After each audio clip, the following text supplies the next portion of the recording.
All right, so today we buried Nipsey Hussle. I think a large parts of the city showed up.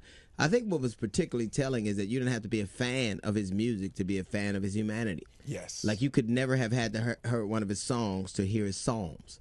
You didn't have to know what he said to know what his opus was.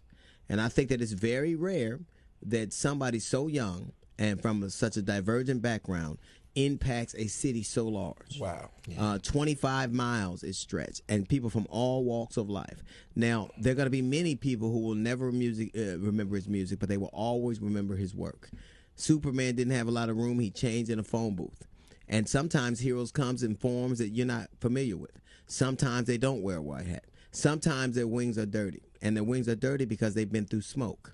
And they've seen and done things that they're not proud of, and they've evolved to something else. Imagine coming from where he came from and seeing the things that he saw and able to do the things that he did. In 33 years. In 33 years. And I think that's a particularly telling number. Now, I won't equate him to Jesus, but I will say that he did some of the same things. He inspired people that were not able to see what he saw.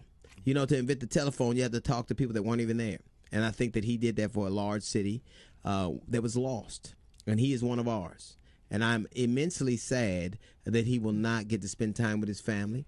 I'm immensely sad that I cannot get to see, and I think a lot of people are, that will not get to see the kind of man he could have been.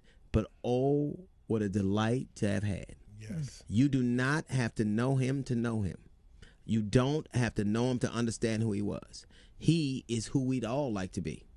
Like some people store up their treasures on earth. He did it somewhere else.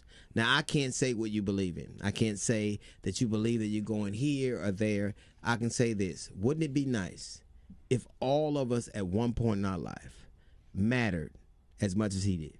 Wow. If all of us at That's one point in nice. our life, Nice. but people from all walks of life Yes. who didn't eat the same foods or speak the same language or do the same things or believe the same gods, all of us, despite our differences, despite our fears and our hates, our hopes and our dreams, all of us can see humanity in a man we'll never meet.